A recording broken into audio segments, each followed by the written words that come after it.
আজ কিন্তু আমার ওয়েট লস জার্নির ডে 11 আর আজকে লাঞ্চের জন্য আমি কি কি নিয়েছি সেটাই আপনাদের সাথে শেয়ার করব। প্রথমেই আমি আজকে আমার লাঞ্চ থালিতে নিয়ে নিয়েছি কিনুয়া। এই কিনুয়াটা কিন্তু আমি মিক্সড ফ্রাইড রাইসের মতো করেই করেছিলাম, আর এর মধ্যে ছিল মাশরুম, চিকেন, ডিম, আরও অনেক রকম ভেজিস।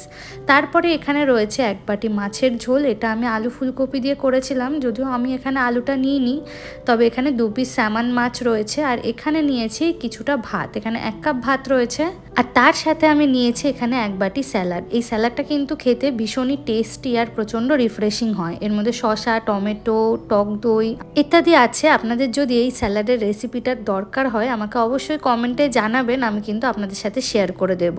এর আগে একদিন আমি একটা পায়েসের ভিডিও ছেড়েছিলাম, সেখানে অনেকেই কিন্তু বলতে পারেননি যে পায়েসটা কিসের ছিল। অনেকেই গেস করেছেন যে সাবুর পায়েস বা ডালিয়ার পায়েস, তবে না, ওটা ছিল কিনুয়ার পায়েস, অথবা বাংলায় যাকে বলে কাউন চালের পায়েস। তবে অনেকেই কিন্তু সঠিক গেসও করতে পেরেছিলেন। আজকে ডালও রান্না করেছিলাম, তবে আমি আর এবেলা ডালটা খাবো না, যেহেতু কিনুয়াটা রয়েছে সেই কারণে ডালটা একটু স্কিপ করে গেলাম। আমি যেভাবে কিনুয়া রান্না করেছি এই রেসিপি যদি আপনাদের দরকার হয় আমাকে কমেন্টে জানাবেন।